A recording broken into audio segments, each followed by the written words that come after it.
Hey Insurance, this is Tony Cañas, Chief Motivational Officer at Insurance Nerds and PNC Client Advisor at the Jacobson Group.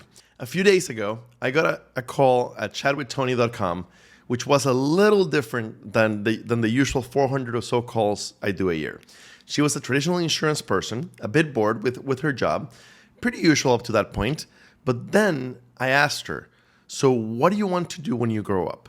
Most people either have a good idea of an insurance job that they want, or they know they want to go to an Insurtech.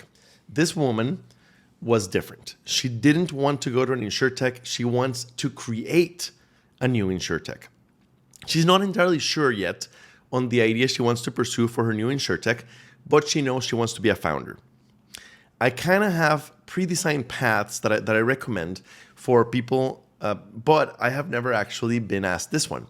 So I kind of went on a stream of consciousness rant and gave her this general guidelines. And I kept notes for myself in order to make a video later. Number one, watch my Should You Work for an Insurtech video. Even though you're not looking to go work for an Insurtech, it'll still give you a good feel for how they're different from working at a traditional carrier. Number two, read Rob Galbraith's The End of Insurance as We Know It. Number three, by the way, some of these are meant to be done in parallel. Number three, read Brian Falchuk's The Future of Insurance Part 2 and probably also Part 1. They're pretty easy reads. Number four, immediately subscribe to Coverager's free email newsletter. It's the pulse of the insurtech industry. Number five, start listening to a bunch of episodes of Profiles in Risk, the Coverager podcast, the Insurance Innovators podcast, and a bunch of others. Get a good feel for the kind of stuff Insurtechs are doing, and most importantly, the kind of stuff they haven't yet gone after. Number six, watch my Barbell Theory applied to insurance careers video. In her case, she had a very solid parachute on her back with 5+ years of experience in insurance strategy type work and a CPCU in hand.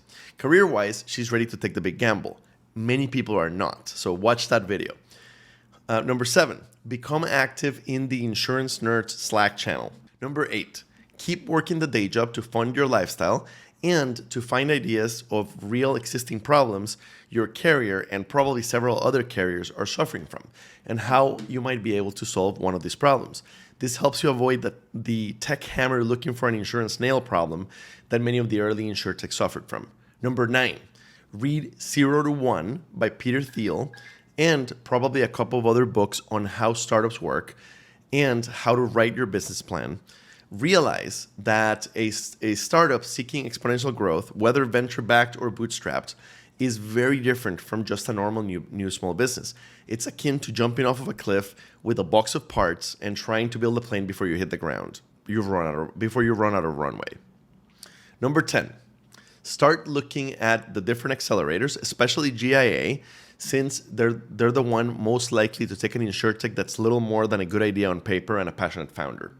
Number 11, realize that taking venture capital can be a bit of a poison pill, and you can lose control over your baby. You can lose control over your creation. It might make sense to bootstrap for as long as possible.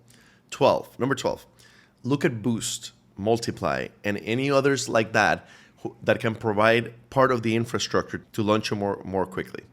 Number 13, find some great mentors, especially successful female founders. Number 14, don't fall in love with any single idea. Seek brilliant people to poke holes in your idea. The venture capitalists and the clients will if you don't. Be willing to pivot.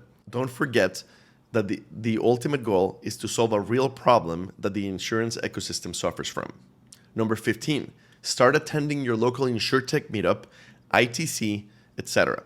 You're there to learn all you can and to network all you can.